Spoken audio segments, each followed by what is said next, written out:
عليكم، مرحبا بكم في الفيديو تاع اليوم حبينا نديرو اكله ماشي تاع بلادنا، حبينا نجربوا اون غوسيت تاع بلاد من المشرق العربي اللي هي سوريا.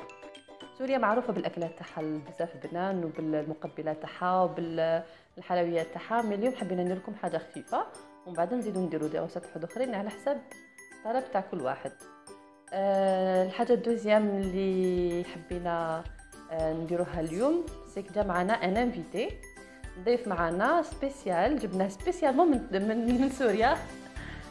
راجلي العزيز اللي حبيت ندير معاه لا فيديو اليوم. علاش؟ باسكو هو سبيسياليست في الطبخ والاكلات السوريه بلو بريسيزيمون.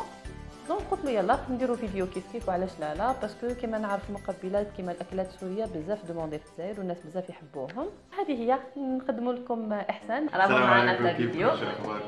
اليوم راح نعمل مع ريمو المقبلات السوريه، عباره عن المعروفه المقبلات السوريه اللي عندنا هي بتيجي متبل، البابا غنوج، المسبحه، المحمره. البابا غنوج ياكلوه، هو بياكلوه بالخبز، بيجي مع باذنجان، بيجي فيه فليفله، بينشوى الباذنجان وبيتحط له بهارات مع ليمون وبيتاكل، يعني مقبلات جانبيه. يلا طيب كثير حلو. اللي بدنا نبلش في المقادير: باذنجان، الفلفله الحمراء، الفلفله الخضراء، بندوره، خيار، بقدونس، ليمون، فلفل اسود وملح. دوكا شنو هي المرحله اللي تجي موراها؟ نقطعوهم صغار ولا ننحوهم ولا نطحنوهم ولا كيفاش نديرو؟ اول شيء نشوي الباذنجان. الباذنجان لازم يتشوى. اوكي، الوغ هاوليك الباذنجان تاعنا بعد ما شويناه هنا درنا زوج حبات هنايا باش يكفونا غير نوعيات معناتها الغداء تاعنا. زوج باذنجان انا شويتهم على النار، ما درتهمش في الفرن، وفي الفرن يكونوا اسهل ممكن.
هما الاختيار تاعكم. ان شاء الله تلقاوه بك في الجزائر. المفروض الله اعلم في المحلات السوريه تلقاوه بزاف، دونك نورمالمون تلقاوه. كاين مناطق واقيلا ما تلقاوش، مي حاجه ماشي لازمه 100% هكا يكون بنين بزاف بزاف.